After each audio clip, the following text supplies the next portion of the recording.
ቁጭ ብዬ ማሰብ ነበረብኝ። ምንድን ነው ይሄ? ምን ማለት ነው? የምድር ኑሮስ ምንድን ነው? ለምንድን ነው የተወለድነው? ለምንድን ነው እዚህ ምድር ያለ ነው? ወዴትስ ነው የምንሄደው?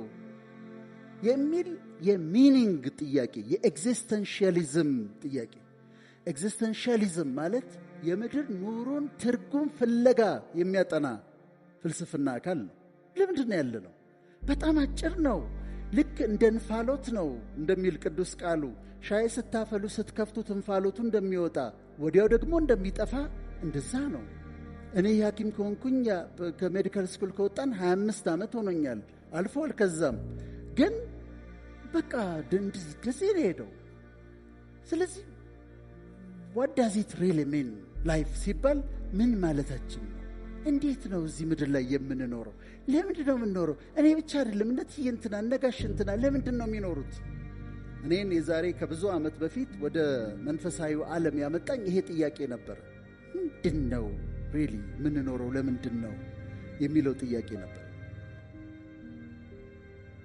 መነሻ የማደርገው በዚህ ነው። ሆስፒስ የሚባሉ ቦታዎች አሉ በሰለጠነው ዓለም። ሆስፒሶች ማለት እንደ ሆስፒታል ሆነው ነገር ግን የሚያገለግሉት ለምንድን ነው? ሆስፒታሎች ውስጥ ታክመው ተስፋ የላችሁም የተባሉ ሰዎች፣ ለምሳሌ ካንሰር ኖሯቸው 3 ወር ነው የቀረህ የተባሉ ሰዎች፣ 6 ወር ነው የቀረህ የተባሉ ሰዎች ሳይሰቃዩ እንዲሞቱ የሚቆዩበት ቦታ ነው ሆስፒስ ማለት። እዛ ሆስፒስ ውስጥ ከነዚህ ሰዎች ጋር ዲል የሚያደርጉ ነርሶች አሉ። እነሱን የሚያስታምሙ፣ እንደሚሞቱ ያውቃሉ። 3 ወር እንደቀራቸው ያውቃሉ። እነዚህ ነርሶች ጥናት አጠኑ። ያጠኑት ጥናት ምንድን ነው? እነዚህ ሊሞቱ 3 ወር የቀራቸው ሰዎች በሕይወታቸው ምን ይጸጽታቸዋል? ሬግሬት የሚያደርጉት ነገር ምንድን ነው? የሚጸጽታቸው ነገር ምንድን ነው? እያሉ እያንዳንዳቸውን ኢንተርቪው ያደረጓቸው እና ያገኙትን ነገር በጽሑፍ አወጡ። እነዛ 3 ወር የቀራቸው ናቸው፣ 4 ወር የቀራቸው ናቸው፣ ከ3 ወር በኋላ የሚሞቱ ናቸው። ምን ይቆጫሃል? ምን ይጸጽትሃል? ምን ሪግሬት ታደርጋለህ? ተብለው ነው የሚጠየቁት። እነሱ ያሉትን ነግራቸዋለሁ። 3 ወር አይደለም አይደል የቀረን፣ እኛ ብዙ ዓመት አላቸው አይደል? አንዳንዶቻቸው 20 ዓመት፣ 30 ዓመት፣ 40 ዓመት፣ 50 ዓመት። እኛ ለምን ይቆጨናል? ለምን ከነሱ አንማርም? አንደኛ ደስተኛ አልነበርኩም። አይ ዋዝ ኖት ሃፒ። ሕይወቴን እንጂ አላረኩም። እንደዚህ ሊያልቅ 3 ወር ነው የቀረኝ። አሁን ለምንድን ነው ደስተኛ አልነበርኩት? ለምንድን ነው ሕይወቴን እንጆይ ያላረኩት? ደስተኛ አልነበርኩም። በጣም የሚቆጨኝ ነገር በምድር ሕይወቴ አለመደሰቴ ነው፣ ኢንጆይ አለማድረጌ ነው። እኛም እናደርጋለን፣ ኑሯችንን ኢንጆይ እናደርገዋለን። በጣም ደስተኞች እንሆናለን። እኔ ልንገራችሁ፣ አንድ ቀን ነው የወሰንኩት ውሳኔ ነው ደስተኛነት።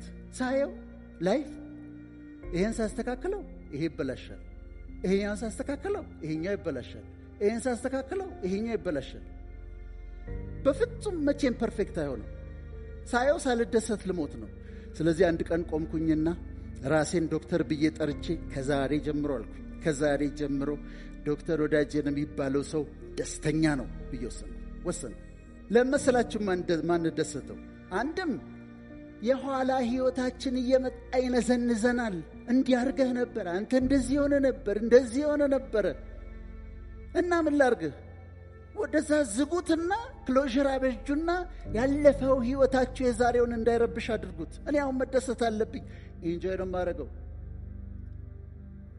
ሁለትም የወደፊት ሕይወታችንን ስንመለከት ምንም እየተካሄደ አይመስላችሁም? ምሳሌ ልስጣችሁ። ቲያትር ቤት ትገባላችሁ። ቲያትር ቤት ቲያትሩ ሊጀምር እስከሚጀምር ድረስ መጋረጃው አለ እና የምታዩት ቀጥታ መጋረጃውን ብቻ ነው። መጋረጃው ነው የሚታያችሁ። ምንም አክቲቪቲ አይታያችሁም። በጣም ይሰለቻችኋል።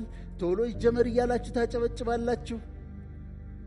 ከዛ ግን መጋረጃው ሲከፈት ላይቱ፣ ተዋንያኖቹ፣ ብዙ አክቲቪቲ ነበረ። በጣም ብዙ ነገር እየተካሄደ ነበረ። አሁን አንቺ ቢመስልሽ ምንም ነገር በሕይወትሽ እየተካሄደ አይመስልሽም። ከርቴን ነው የሚታይሽ፣ መጋረጃው ነው የሚታይሽ። ከመጋረጃው ጀርባ ግን ስለ አንቺ ብዙ አክቲቪቲዎች አሉ። እየተዘጋጀልሽ ነው፣ እየተሰናዳልሽ ነው። ነገሮች፣ ሰዎች ተሰብስበዋል። ነገሮች እየተቀናጁ ነው። ያንተ ጉዳይ እየተቀናጀ ነው። ለአንተ ግን የሚታይህ መጋረጃው ነው። ስለዚህ ሰለቻቸዋል። ምንም ይመጣ ነገር ያለ አይመስላችሁ። ይሄ ብቻ አይደለም። ደስተኛ ለመሆን ቀጠሮ እንይዛለን። ደስተኛ የምትሆነው ትላለች እሷ፣ ሳገባ ደስተኛ ሆናለሁ፣ ልጅ ስወልድ ደስተኛ ሆናለሁ፣ ዲግሪዬን ሳገኝ ደስተኛ ሆናለሁ፣ አሜሪካ ስሄድ ደስተኛ ሆናለሁ፣ ቪዛዬን ሳገኝ ነው ደስተኛ የሚሆነው ብለን ቀጠሮ እንይዛለን። አሁን ደስተኛ ካልሆንሽ ስታገቢ ደስተኛ አትሆኚ። ምክንያቱም ትዳር የራሱን ችግር ይዞ ይመጣል። አሁን ደስተኛ ካልሆንሽ ስትወልጂ ደስተኛ አትሆኝም። እሱም የራሱን ችግር ይዞ ይመጣል። አሁን ደስተኛ ካልሆንክ አሜሪካ ስትሄድ ደስተኛ አትሆንም። ምክንያቱም እዛ ካልቸር ሾክ ይጠብቀሃል። ካልቸር ሾክ ይጠብቀሃል። ብዙ ነገር ይጠብቀሃል። ስለዚህ ውሳኔ ነው። I have to be happy. I have to enjoy my life ብላችሁ መወሰን አለባችሁ። ከመጋረጃው ጀርባ እየተስተካከለ ስለሆነ። ስለዚህ ምን እናድርግ? እያንዳንዷን ነገር በማይንድፉልነስ አጣጥሙት። ራት ስትበላ ዝም ብላ አትብላ። ሽሮውን እያጣጣምከው ብለው። ቡናዋን ስትጠጡ ሲኒዋን ታነሱና ዝም ብላችሁ እያወራችሁ ዝም ብላችሁ አጠጡት። ቅመሱት፣ ኤናዳሙን ቅመሱት። ከዛ አጣጥሟት። እያንዳንዷን ሲኒ ቡና አጣጥሟት። ባለትዳር ከሆንክ ሚስትህን ኢንጆይ አድርጋት። እያት፣ ዝም ብለህ እያት። ጸጉሯን እይ፣ አይኗን እይ፣ ጥርሷን እይ፣ እያት፣ ኢንጆይ አድርጋት። ልጆቻችሁን ዝም ብላችሁ በልበስ ሄድ ትምህርት ቤት አትበሏቸው፣ ኢንጆይ አድርጓቸው። ማይንድፉልነስ ይባላል። አፕሪሺየት አድርጉት፣ አጣጥሙት እያንዳንዱን ነገር። ስለዚህ ኢንጆይ አድርጉት፣ ደስ ይበላችሁ። በጣም ራሳችሁን አክሴፕት አድርጉ። ከራሳችሁ ጋር አትጣሉ። ከቁመታችሁ ጋር አትጣሉ። ከመልካችሁ ጋር አትጣሉ። ሰዓሊው የሳለው ሁሉም ሰው ውብ ነው። ራስን አክሴፕት ማድረግ ለደስታ በጣም ጥሩ ነው። ራሳችሁን አክሴፕት ካደረጋላችሁ ከሌላ ሰው ጋር ራሳችሁን አታወዳድሩም። የራሳችሁን መንገድ ትኖራላችሁ። የራሳችሁን ደስታ ትጠብቃላችሁ። ጠዋት ስትነሱ ፀሐዩን አፕሪሺየት አድርጉ። እኔ ያደርጋለሁ፣ ከልቤ ነው። ጠዋት ተነስቼ ደስ ይለኛል። ፀሐዩን ሳይ፣ ንፋሱን ሳይ ደስ ይለኛል እና ያምራል እላለሁ። አንዳንድ ጊዜ ከቲክቶክ ላይ ተነሱና ወጣ በሉና ከዋክብቶቹን ተመልከቷቸው። ጨረቃን እዩዋት። ኢንጆይ አድርጉት፣ ኢንጆይ አድርጉት። አትጠብቁ፣ ቀጠሮ አትስጡ። ዛሬ ደስተኛ። ሁለተኛ ጽሑፋቸውን ሲናገሩ በእውቀት ራሴን አላሳደግኩም። ብዙ መማር እችል ነበረ፣ ብዙ እድል ነበረኝ፣ ግን ለመማር ፈቃደኛ አልነበርኩም። ያንን እድል አልተጠቀምኩበትም። ራሴን ኢኩዊፕ አላረኩም፣ ራሴን ትሬን አላረኩም። እሱ ይቆጨኛል አሉ። ሕይወት ታስተምራቸዋለች። ልክ እንደ ዩኒቨርሲቲ ኮርሶች አሉ በምድር ሕይወት። ማጣት ዋናዋን አለ፣ ወድቆ መነሳት ትኦቶ አለ፣ መገፋት ትኦስሪ አለ። ኮርስ ትወስዳላችሁ። የማጣት ኮርስ ትወስዳላችሁ። የመገፋት ኮርስ ትወስዳላችሁ። ወድቆ የመነሳት ኮርስ ትወስዳላችሁ። የመጠላት ኮርስ ትወስዳላችሁ። ከጀርባችሁ ሰዎች ኮንስፓየር በማድረግ እሱም ኮርስ ነው፣ ኮርስ ትወስዳላችሁ። ግን ለመማር ፈቃደኞች መሆን አለባችሁ። ሕይወት ከምታስተምረው ትምህርት ለመማር ፈቃደኛ መሆን አለባችሁ። ወድቃችሁ ስትነሱ እንደገና እንዳትወድቁ ትማራላችሁ። ጥላቻን፣ መገፋትን ስታዩ ቢተር በመሆን ፋንታ ሌሰን ትወስዱበትና ታልፋላችሁ። ከሕይወት እንማራለን። ከሕይወት ብቻ ሳይሆን ዕውቀትም ደግሞ ለማግኘት እንማራለን። እኔ ብዙ ጊዜ ያነሳዋለሁ ምሳሌ ስለሆነ ጋዜጠኛ ጳውሎስ ኞኞ በጣም ስለምወደው። በጣም ምሁር ነበር በእኛ ዘመን። ጳውሎስ ኞኞ የተማረው እስከ 4ኛ ክፍል ነው። ራሱን የሚናገረው 4ኛ ክፍል ነው ትምህርት ያቆመው። ኢትዮጵያ ውስጥ ግን ምሁራን ከሚባሉ ሰዎች አንዱ ጳውሎስ ኞኞ ነበር። ጥያቄ የሚጠየቅ እኔ 5ኛ ክፍል ተማሪ ሆኜ ጳውሎስ ኞኞ እሁድ ፕሮግራም ላይ ኢንተርቪው ሲደረግ አስታውሳለሁ። እና ጠየቀችው፣ እንዴት አዋቂ ሆንክ? ትምህርት 4ኛ ክፍል ነው ያቆምከው እና እንዴት አዋቂ ሆንክ ብላ ጠየቀችው። እኔ አንደኛ ጥያቄ ጠይቃለሁ። ጥያቄ ጠይቅና አዳምጣለሁ። ሬስቶራንት ውስጥ ገብቼ የማላውቀው ከሆነ ሜኑን እንዴት ጳውሎስ ኞኞ ይሄን አያውቅም ብላ ትታዘበኛለች አልልም። እጠራትና ዌይትረሷን ይሄ ምንድነው ይጠይቃታል። ፕሌን ውስጥ ገብቼ ምግቡ እንዴት እንደሚበላ ካላወቅኩ እጠራና ሆስተሷን ምን ላድርገው ይሄንን እላታለሁ። ሲጠይቅ ሲያዳምጥ ከዛ ደግሞ ስተኛ እንኳን መጽሐፍ ሳሊዝ እንቅልፍ አይወስደኝም አለ። እኔ ያቺ ቀን 5ኛ ክፍል ሆኜ ከሱ ሰምቼ ከሱ ኮርጄ ማታ ሄድኩና መጽሐፍ ይዤ ለመተኛት ሞከርኩ። እስካሁን ድረስ እውነት ነው የምላችሁ፣ እስካሁን ድረስ መጽሐፍ ካልያዝኩኝ እንቅልፍ አይወስደኝም። ለመማር ፈቃደኞች ከሆንን ዶክመንተሪዎች እናያለን፣ ትሬኒንጎች እንወስዳለን፣ መጽሐፍ እናነባለን። በየቀኑ አዲክትድ ትሆናላችሁ ለእውቀት። ኢኩዊፕ እያረቃችሁ እየጨመራችሁ እውቀት እየጨመራችሁ ትሄዳላችሁ። ስለዚህ አእምሮን መክፈትና ማዳመጥ ነው። እኔ አንዳንድ ጊዜ ሰዎች እኔ ፊት ቁጭ ብለው ሕክምና ያወሩኛል። ሐኪም አይደሉም። አሁን እገረምና ዝም ብዬ እሰማቸዋለሁ። ምን አለ ጠይቀው ቢያዳምጡ። እኔ ሎየሩን ሳገኘው ጥያቄ ጠይቀውና አዳምጠዋለሁ። ኤክስፕሎይት ነው የማደርገው። ኢንጂነሩን ሳገኘው ጥያቄ ጠይቀውና ኤክስፕሎይት ነው የማደርገው። አዳምጣለሁ። አዲክትድ ነኝ ለእውቀት። በየቀኑ ማደግ አለብኝ።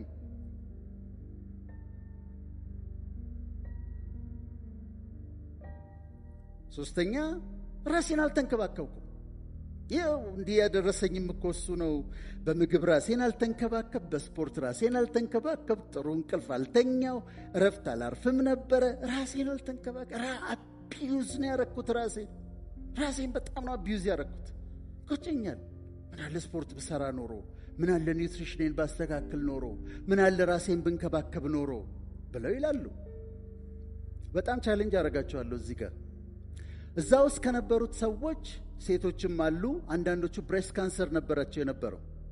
አንዳንዶቹ ሰርቫይካል ካንሰር፣ የማህጸፍ ጫፍ ካንሰር የሚባለው ነበረ የነበረው ችግራቸው። ሊከላከሉት ይችሉ ነበር። አሁን ቻሌንጅ ባረግ እናንተ መካከል በየአመቱ ክሊኒክ የሚሄድ እና ፋስቲንግ ብለድ ሹገር፣ ሂሞግሎቢን፣ ዋይት ብለድ ሴል፣ ሊቨር ፋንክሽን ቴስት፣ ሬናል ፋንክሽን ቴስት፣ ኮሌስትሮል፣ ትራይግሊሰራይድ ማን ነው የሚያሰራው ብዬ በጠይቅ ጉድ ነው የምትሉት። ዳይታችንን ስታዩ እኛ ምስኪኖቹ ሽሮና ምስር ነው የምንበላው። ሀብታሞቹ ደግሞ ምንድን ነው የሚበሉት? ስጋ፣ ጥሬ ስጋ፣ ጥሬ ስጋ፣ ጥብስ፣ ጥሬ ስጋ፣ ጥብስ፣ ጥሬ ስጋ። ከዛ ጎመን የድሃ ምግብ ነው። አትክልት እንትን አድርገው እዛ ቪአይፒ ሩም ገብተን ይልቅ እንትን ብለን እንቆርጣለን። ሀብታሞች ናቸው። አትክልት አይበሉም። ፍሩት ለህፃን ልጅ እኮ ለልጆች ነው ፍሩት። ድራፍት እንጠጣለን። ወተትማ የህፃናት ነው፣ እንዴት ወተት እንጠጣለን ይላሉ። ስለዚህ ኒውትሪሽናቸው ዜሮ ነው፣ በጣም ያነሰ ነው። የሚያስፈልጋቸውን ነገር አይወስዱም። ይሄም አይወስዱም፣ ያንም አይወስዱም። እጅግ በጣም የሚገርመኝን ነገር ልንገራቸው። መልቲ ቫይታሚን አለች። አንድ ካፕሱል ወይም ታብሌት መልቲ ቫይታሚን አለች ተዘጋጅታ የምትቀመጥ በእድሜያችን። ቫይታሚን ኤ አለው፣ ቫይታሚን ቢ1 አለው፣ ቫይታሚን ቢ6 አለው፣ ቫይታሚን ቢ12 አለው፣ ቫይታሚን ሲ አለው፣ ቫይታሚን ዲ አለው፣ ቫይታሚን ኢ አለው። ይሄ ብቻ አይደለም፣ ካልሲየም አለው፣ ማግኒዚየም አለው፣ ማንጋኔዝ አለው፣ አይረን አለው፣ ፎሌት አለው። ይሄንን ሁሉ አዘጋጅተው አንድ ታብሌት ውስጥ አስቀምጠውልናል። በእድሜያችን ከ50 በላይ ካላለው ከ40 በላይ ላለው በእድሜያችን ተዘጋጅተው ተቀምጧል። ገዝተን ከምግብ በኋላ አንድ መውሰድ ነበረብን፣ አንወስድም። ምግባችን ሁሉ እነዚህን ነገሮች ሙሉን አያሟላም። ለአንድ ክትፎ 700-800 ብር እናወጣለን፣ ግን አንወስድም። ይሄን አስገራሚ ነው። ስለዚህ እድሜያችን ገፋ ሲል ኦስቲዮፖሮሲስ አለ፣ አጥንታችን ይሳሳል፣ ካልሲየም ዴፊሽንሲ አለ። አንድ ካፕሱል ሰዎች ከውጭ ምን ላምጣላቸው ሲሏቸው ቫይታሚን አምጡልኝ በሏቸው። ሁሉም ነገር ያለው ቫይታሚን አምጡልኝ በሏቸው። ፋርማሲ ሂዱና ቫይታሚኖቹ ሁሉ ያሉበት፣ ሚነራሎቹ ሁሉ ያሉበት አንድ ታብሌት ለእድሜ የሚሆን ስጠኝ በሉት። በአንድ ታብሌት የተካተተ። ከዛ ቴክ ዩር ቫይታሚን። ከምግብ በኋላ ቆዳሽ ያስፈልገዋል ቫይታሚን፣ ጸጉርሽ ያስፈልገዋል ቫይታሚን። በቆዳና በጸጉር ልምጣባቸው ብዬ ነው ሴቶቹን። ዛሬ ማታ ሄደው ነው የሚገዙት። እውነቴን ነው የምላችሁ። ቆዳችን ላይ ስንት ሚሊዮን ሴሎች በየቀኑ ይሞታሉ። ሪፕሌስ መደረግ አለባቸው። ለመተካት ቫይታሚን ይፈልጋሉ። ጸጉራችን ለማደግ ቫይታሚን ይፈልጋል። ሜታቦሊዝሙ ቫይታሚን ይፈልጋል። ሚኒራሎች ያስፈልጉናል ለሰውነታችን። ትክክለኛውን አይነት ለእድሜያችሁ የሚመጥለውን ከውጭ ማስመጡ፣ ከዚህም ግዙ። ቫይታሚን ግን ውሰዱ። ከዛ ኤክሰርሳይዝ ማድረግ። እነሱ ይሉ የነበረው እኔ ወክ እንኳን አላረግም ይላሉ። አንድ ሰሞን እነሳለን፣ ስኒከር እንገዛለን፣ የልብስ ቱታ እንገዛለን፣ ጂም እንጀምራለን፣ እንመዘገባለን፣ የ3 ወር እንከፍላለን፣ 3 ቀን እንሰርና እንተዋለን። ትንሽ የሆነች ኤክሰርሳይዝ ግን ያስፈልጋል በሕይወታችን። ራሳችሁን ተንከባከቡ። ቴክ ኬር ኦፍ ዮርሰልቭስ። ቫይታሚን ውሰዱ። ምግባችሁን ጓቻ አድርጉ። ክብደታችሁን አስተካክሉ። ከዛ ጤነኛ አኗኗር ኑሩ።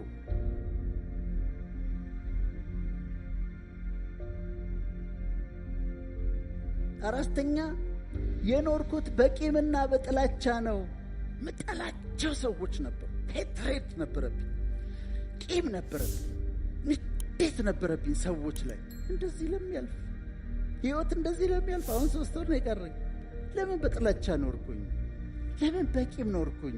ለምን ይቅር ባለ ማለት ኖርኩኝ ብለው ይላሉ። በጥላቻ ያሳለፍኳቸው ዓመታት በጣም ይቆጩኛል ይላሉ። የብዙዎቻችን ችግር ምንድን ነው ብትሉ፣ አሁን ቅድም ያልኩት ከኋላ ክሎዥር ይባላል። በጌስታልት ቴራፒ ትዘጉታላችሁ። ያለፈ ታሪካችሁን አትጎትቱትም። ወደዚህ የጎትታችሁ እንዲረብሻችሁ ይቅር ትሉና ክሎዥር ታደርጋል። ይሄኛውን ትዘጉትና አዲስ ሕይወት መኖር ትጀምራላችሁ።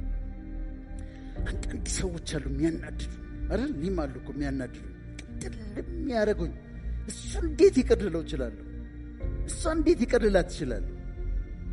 በጣም ክፉ ነገር ነው ያደረጉብን። ወዳጆቻችን ነበሩ፣ ክፉ ነገር አደረጉብን። እንዴት ነው ይቅር ማለት የምትችሉት? እነሱ ይቅር ለማለት ኮርቲሶል የሚባል ሆርሞን ሰውነታችን ውስጥ እንዲጨምር ያደርጋል። ኮርቲሶል የራሱ ጥቅም አለው። ግን ኮርቲሶል ሲበዛ የሚያደርገውን ልንገራችሁ።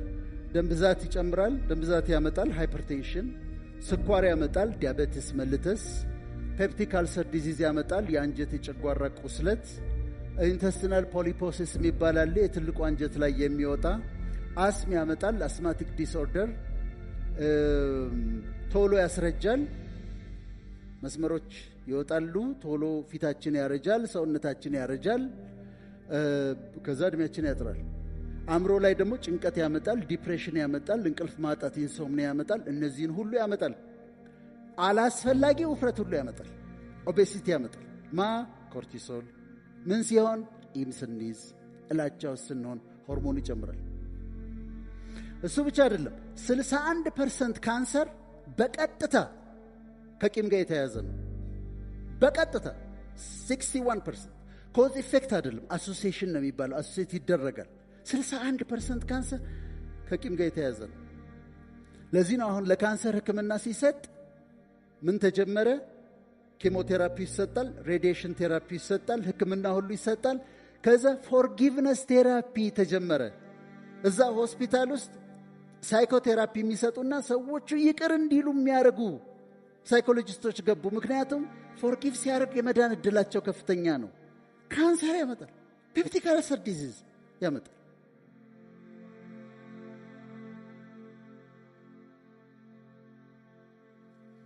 አምስተኛው ለቤተሰቤ ጊዜ አልሰጠሁም።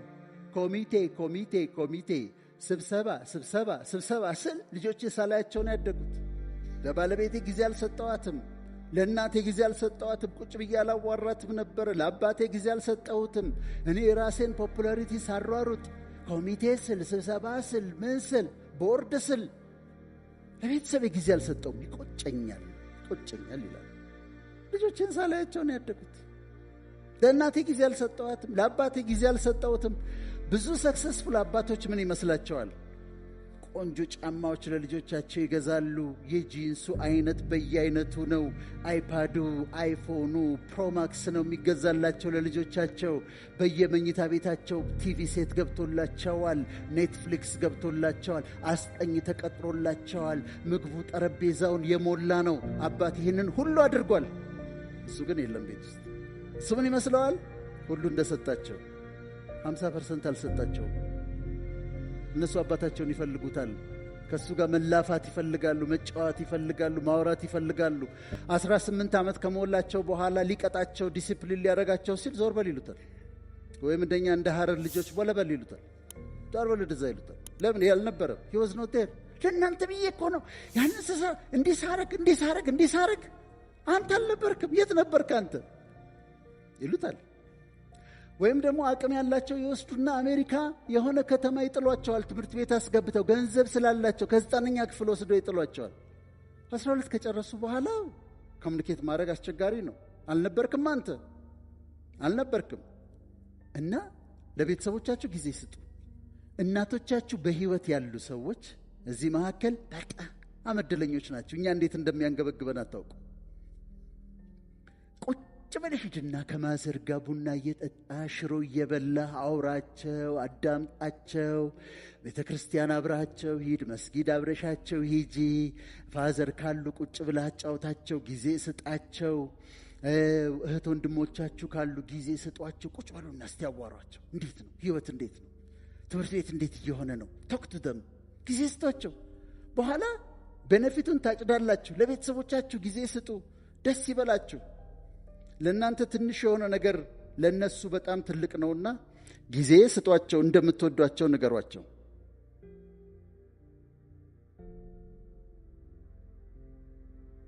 ስድስተኛ ሰዎችን አልረዳሁም። ልረዳቸው የምችላቸውን ሰዎች አቅሙ እያለ ላግዛቸው የምችላቸውን ሰዎች አልረዳሁም።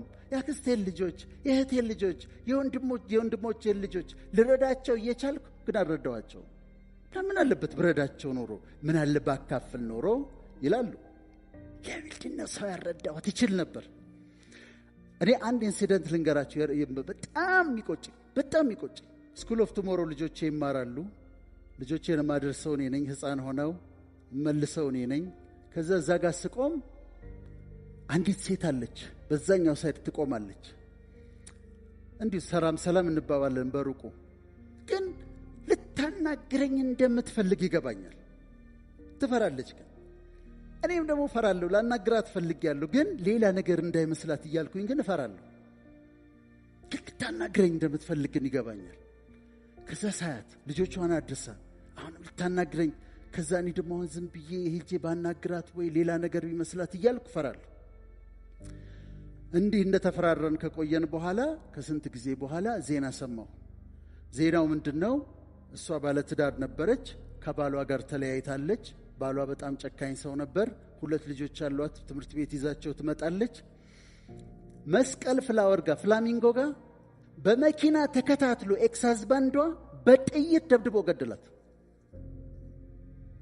ልትነግረኝ የምትፈልገው ነገር ነበር። ቆጨኛል። ምን አለበት ባናግራት ኖሮ እያልኩኝ እላለሁ። ባላቸው አጋጣሚ በሙሉ ሰዎችን እርዱ። አብሮ አደጌ ነበረ አንድ ጓደኛዬ፣ ከኤሌመንተሪ ጀምሮ አብሮ አደጌ ነው። በትምህርቱ አልገፋም። እኔ በትምህርቱ ዓለም ሄድኩኝ። እሱ ደግሞ በትምህርቱ አልገፋም ነበረ። ጫት ይቅማል፣ ይጠጣል ምናምን። እዛ እኔም ይደብረኝ ይመስለዋል ሲያገኘኝና ይሸሸኛል። አንድ ቀን አገኘውና ይዤው ቁጭ አድርጌ፣ ጓደኛዬ ነው፣ ቤስት ፍሬንዴ ነው፣ አብሮኝ ያደገ ነው። ተለያይተናል መንገዳችን ስለተለያየ።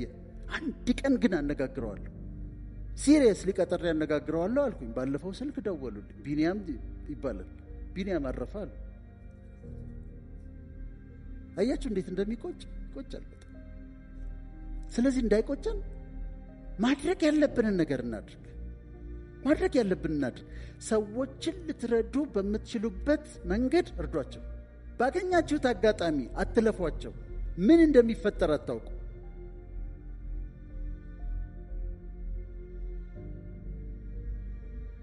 ሰባተኛ ህልሜን አልኖርኩም። ለአንድ ካምፓኒ 20 ዓመት ተቀጥሬ ለአንድ ካምፓኒ ነው የሰራሁት። ለአንድ ካምፓኒ ለህልሜ አልኖርኩም፣ ለራእይ አልኖርኩም። ለካምፓኒ ነው እድሜን የገፈገፍኩት። ይሄ ይቆጨኛል፣ በጣም ይቆጨኛል። እውነት ነው፣ ደሞዝ አግኝቻለሁ። ከፔይቼክ ወደ ፔይቼክ ኖር ነበረ፣ ደሞዝ እቀበል ነበር። ህልሜን ግን አልኖርኩትም፣ ራእይን አልኖርኩትም። ይሄ ይቆጨኛል ይላሉ። ዝም ብላችሁ እንዳትኖሩ፣ ሩቲን ኑሮ እንዳትኖሩ፣ ህልም እንዲኖራችሁ። ቅድም አሁን የኤግዚስተንሻሊዝም ጥያቄ አነሳ አይደል? ምንድን ነው ዓላማው? ለብዙ ነው የምኖረው? ምን እያደረግኩ ነው እኔ? እንደዚህ ህይወት አጭር ከሆነ ምንድነው እያደረግኩ ያለሁት እንላለን። ህልማችሁን ግን ዲስከቨር ካረጋችሁ፣ ፓሽናችሁን ለይታችሁ ምንድነው እኔ ስሰራው ደስ የሚለኝ የሚያቃጥለኝ ፓሽኔት የሚያደርገኝ ነገር ምንድነው ብላችሁ እሱ እንደሚያስተምር ህልማችሁን ኮንስትራክት አድርጋችሁ ካገኛችሁት በኋላ ከዛ በኋላ የምትኖሩት ለህልማችሁ ነው። ስለዚህ ፐርፐዝ አላችሁ።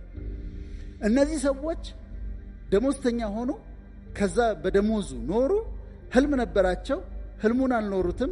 ስለዚህ ቆጫቸዋል። እናንተ ግን እዚህ ተማሪዎች ናችሁ። ህልማችሁን ዲስከቨር አድርጉ፣ ከዛ በኋላ ለህልማችሁ ኑሩ። እውነት ነው ስለ ህልም የምትማሩት ነገር። ህልም የሚባል ነገር አለ። ሜዲካል ዶክተር ሆኜ እየሰራው ከዛ በሱ ፕራክቲስ እያረኩ ከዛ ደግሞ መንፈሳዊ ነገር ትራቭል እያደረኩ የእውነት ነው የምላቸው። አንድ ቀን ሮም ነበርኩኝ። ሆቴል በረንዳ ላይ ቁጭ ብዬ በረንዳው ላይ ቁጭ ብዬ እኔ አልኩኝ 3 ማስተርስ ዲግሪ መስራት ፈልጋለሁ አልኩኝ።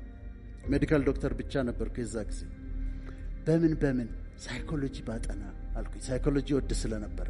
ከዛስ ቴዎሎጂ ባጠና። ከዛስ ሜዲሲን ደግሞ አንድ ስቴፕ መውሰድ ስላለባችሁ ፐብሊክ ሄልዝ ደግሞ ባጠና አልኩኝ። ህልሜ ነበር በዛ ሰዓት። ኢት ዋዝ ኤ ድሪም ድልሜ ነበር። ከዛስ መጣው አዲስ አበባ ቆይቶ ራሱ ሲያሳካው አዲስ አበባ ዩኒቨርሲቲ ገባው። 6 ኪሎ ከኔ ጋር ኮሪሌትድ አይደለም። እኔ ሜዲሲን ያጠናው ጥቁር አንበሳ 6 ኪሎ ካምፓስ ገባው። ሳይኮሎጂ ያጠናው ማስተርስ ሰራው፣ ካውንስሊንግ ሳይኮሎጂ። ከዛ እዛው ጋር ያለው ቴዎሎጂ ደግሞ ገባው። ኤግስት የሚባል ውጭ ያሟላሁት በቴዎሎጂ ማስተርስ ሰራው። ከዛ በአዲስ አበባ ዩኒቨርሲቲ ስር ኢንስቲትዩት ኦፍ ፓቶባዮሎጂ የሚባል አለ። እዛ ገባው። ትሮፒካል ሜዲሲን አጠናው፣ ማስተርስ ሰራው። 3 ተሳኳል ተሳኩም።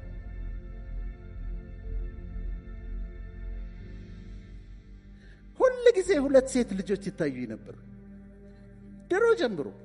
2 ሴት ልጆች። አንድ ቀን ኦባማን አየሁና ቀናሁ። ታድሎ 2 ሴት ልጆች እንደኔ እኔም ፈልጋቸው ነው። 2 ሴት ልጆች ያለው 2 ሴት ልጆች አሉኝ አሁን።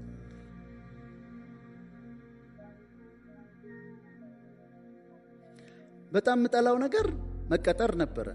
መቀጠር አልወድም። በቃ በራሴ መስራት ነው የምፈልገው። አሁን በራሴ መስራት ነው የምፈልገው። በራሴ እየሰራሁ ነው ያለሁት። ህልም አለ፣ ህልም ይሳካል። እውነት ነው ልላችሁ ፈልጌ ነው።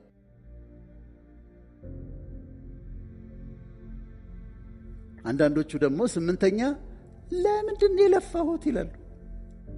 ለምን ለፋው? ያ ሁሉ ልፋት፣ ሌሊት 11 ሰዓት ተነስቼ ወርክሆሊክ ነበርኩኝ። 16 ሰዓት ነበር የምሰራው። ልፋት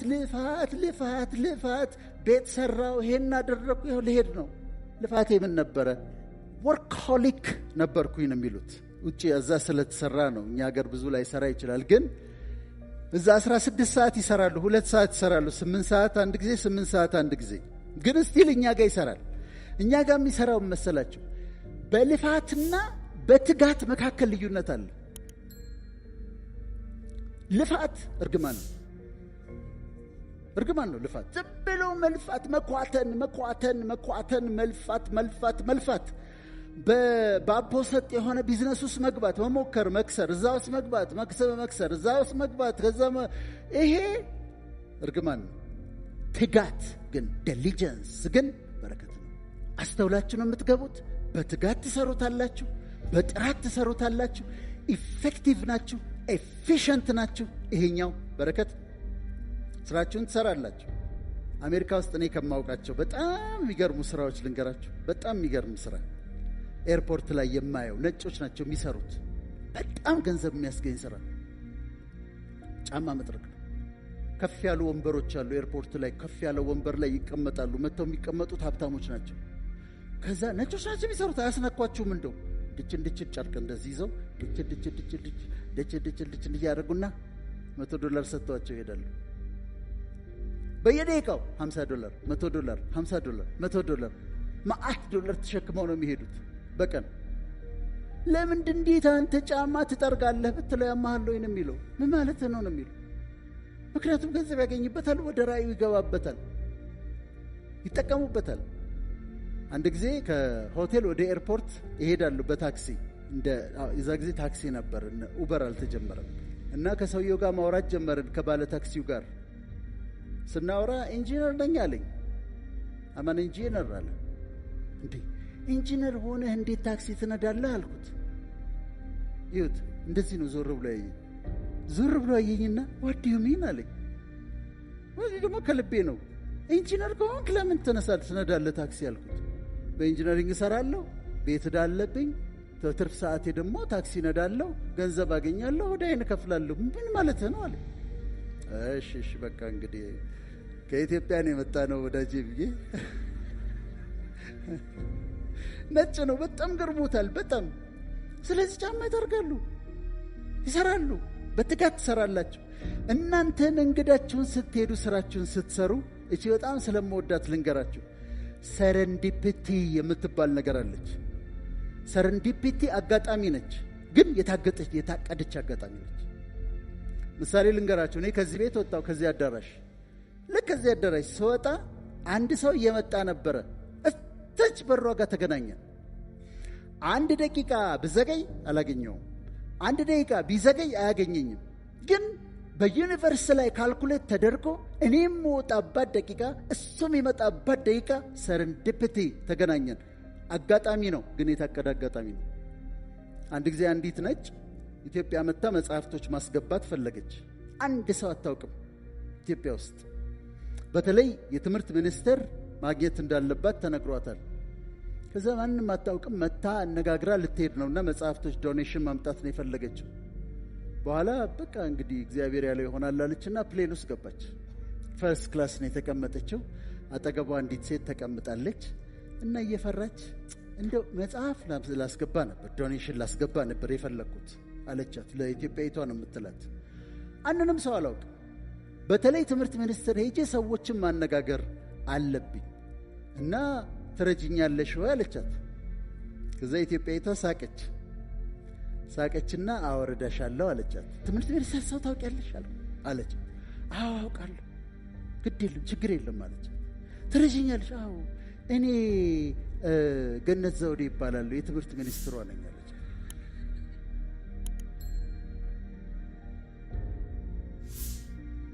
ስለዚህ ምንድነው የሆነው? ሰረንዲፒቲ ማለት ይሄ ነው። እቺ ትኬት ቆርጣለች፣ ቦታ ይዛለች። እቺ ትኬት ቆርጣለች፣ ዶኔሽን ልታስገባ ነው የፈለገችው። ሄዳ የተቀመጠችው የትምህርት ሚኒስትሯ ጋር ነው። ይሄ ሰረንዲፒቲ ይባላል። አጋጣሚ ግን የታቀደ አጋጣሚ። አንድ ሜዲካል ዶክተር ደግሞ ውጪ ሄዶ መማር ይፈልጋል እና ውጪ አንድ ዘመድ የለውም፣ ሌሎቹ ዘመድ አላቸው፣ እሱ ዘመድ የለውም። ስለዚህ አሜሪካ ግን ሄዶ መማር የሚፈልገው ስፔሻሊቲ አለ። ዳይት እንደሚያስተምራችሁ በቃ እርግጠኛ ነው እንደሚሄድ። አንድ ቀን አንዲት ነጭ ታማ መጣች። ከዛ አከማት። አሜሪካን ኤምባሲ የምትሰራ ነች። አከመና ላካት።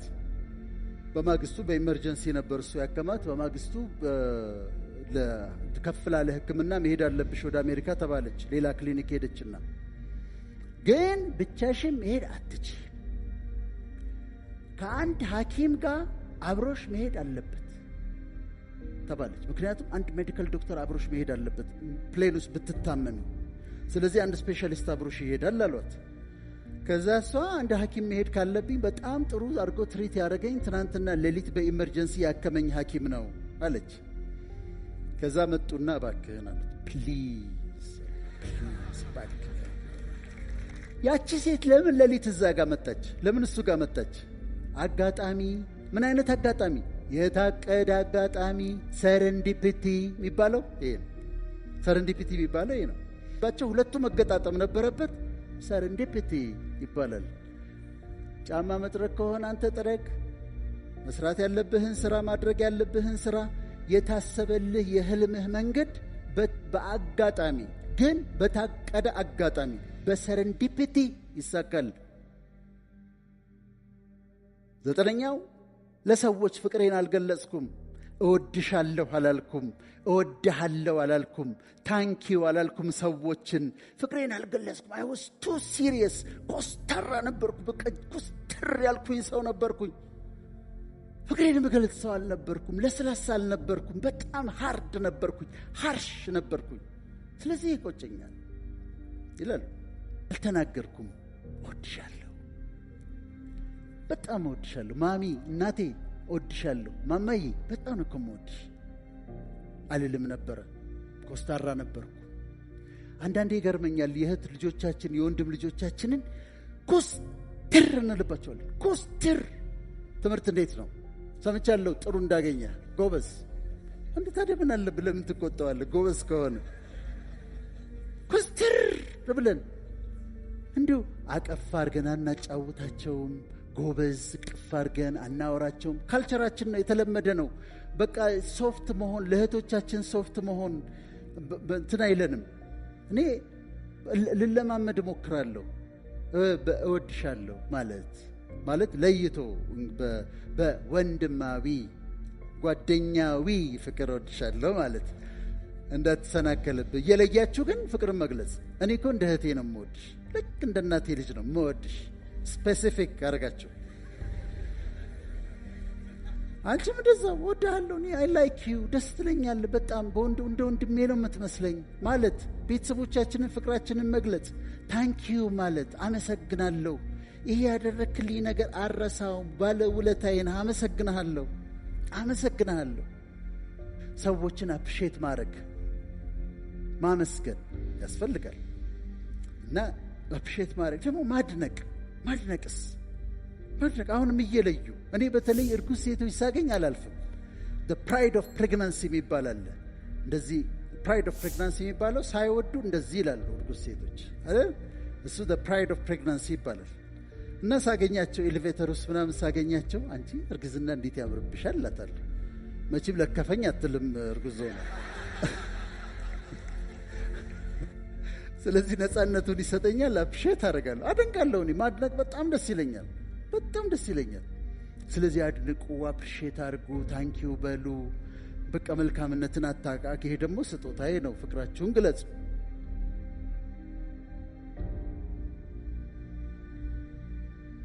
የመጨረሻ 10ኛው ሃይማኖትን ንቀት ነበረብኝ። ሃይማኖት ላይ መንፈሳዊ ነገር እንደ ትራሽ ነበር የምቆጥረው። ሰዎች ሲለምኑኝ በተለያየ መንገድ መንፈሳዊነትን እጠላ ነበረ። ቦሪንግ ነበር ለኔ። እሱ ይቆጨኛል ይላል። ሙስሊሞች ናችሁ እንኳን ሆናችሁ። ኢስላም ማለት ሰብሚሽን ማለት ነው። የራሱ ፒለሮች አሉት። ኮምፓሽን፣ ፒስ። ግን በደንብ አጥኑት፣ ዲፕ ገብታችሁ አንብቡት። ቁርአኑንም ሀዲቶቹንም በደንብ ተረዷቸው። አስተማሪዎቻችሁን በደንብ አዳምጡ። የሃይማኖታችሁ የሚጠይቀውን ነገር አድርጉ። የተዋህዶ ልጆች ናችሁ፣ ቸርች ሂዱ። ለገና እና ለፋሲካ ብቻ አትሂዱ። ቸርች ጎቱ ቸርች ሂዱ፣ ጉባኤ ተሳተፉ፣ አዳምጡ፣ ተሳተፉ። ካቶሊኮች ናችሁ፣ ቤተ ክርስቲያን ሂዱ፣ ስጋና ደሙን ውሰዱ፣ ቁርባን ተካፈሉ። ፕሮቴስታንቶች ናችሁ፣ ወደ ቸርች ሂዱ፣ ዘምሩ፣ ስብከት ስሙ፣ ፓርቲሲፔት አድርጉ፣ ከወገኖቻችሁ ጋር አብራችሁ ፌሎሺፕ አድርጉ። ለመንፈሳዊ ሕይወት የምሰጠው ኤንፈሲስ በጣም ሃይ ነው። ምክንያቱም ቦዲ ሶል ስፒሪት ነኝ እኔ። ለቦዲ የማረግለት አለ፣ ሻወር አረገዋለሁ፣ ምግብ መግበዋለሁ፣ ቅድም እንደተባለው ቫይታሚን እሰጠዋለሁ። ለሶሌ ደግሞ ማይንድ ማለት ነው፣ ኢሞሽን፣ ኮግኒሽን ምናምን ያሉበት ዲፓርትመንት ነው። መጽሐፍ አነብለታለሁ፣ ኢንተርቴንመንት ወስዳለሁ፣ እውቀት ኮንሱም አደርጋለሁ፣ እንከባከባለሁ ሶሌንም ማይንድን ማለት ነው። ሃው አባውት ዩር ስፒሪት? መንፈሳችሁን ኢግኖር ካረጋችሁት አስቸጋሪ ነው። ለዛውም ዋነኛው እኛነታችን ነው። ስለዚህ ለስፒሪት ደግሞ የሚያስፈልገውን ነገር አደርጋለሁ፣ ወርሺፕ አደርጋለሁ። በፍጹም በመንፈሳዊ ሕይወት ያላፍርም። ጸልያለሁ፣ አመልካለሁ። የኔ የሃይማኖት ክርስትና ስለሆነ መጽሐፍ ቅዱስ አነባለሁ። ከዛ ኤክሰርሳይዝ አደርጋለሁ፣ መንፈስ ለመኖር ሞክራለሁ። ታንክፉል ነኝ፣ አመሰግናለሁ፣ ጸልያለሁ፣ ወደዋለሁ። ስለዚህ ለመንፈሳዊ ሕይወታችሁ ቦታ ስጡት። ስለዚህ የኔ ጊፍቶች ዛሬ የምሰጣችሁ ሪቫይዝ ለማድረግ አንደኛ ደስተኛ ሆኖልኝ፣ ኢንጆይ አድርጉት፣ ደስ ይበላችሁ። ሁለተኛ በእውቀት ራሳችሁን አሳድጉ። ሶስተኛ ራሳችሁን ተንከባከቡ፣ ቫይታሚን ውሰዱ፣ ኤክሰርሳይዝ አድርጉ፣ ዋች ዩር ዳይት፣ ዋች ዩር ዌይት። አራተኛ ከቂምና ከጥላቻ አትኑሩ፣ ክሎዥር አድርጉና በይቅርታ ኑሩ። አምስተኛ ለቤተሰብ ጊዜ ስጡ። ስድስተኛ ሰዎችን እርዱ፣ ባገኛችሁት አጋጣሚ፣ ቁጥሩ ይቀያየራል። ሰባተኛ ለህልማችሁ ኑሩ። ስምንተኛ ትጋት ላይ አተኩሩ። ዘጠነኛ ፍቅራችሁን ግለጹ፣ ታንኪዩ በሉ። አስረኛ መንፈሳዊነትን ፈልጉ።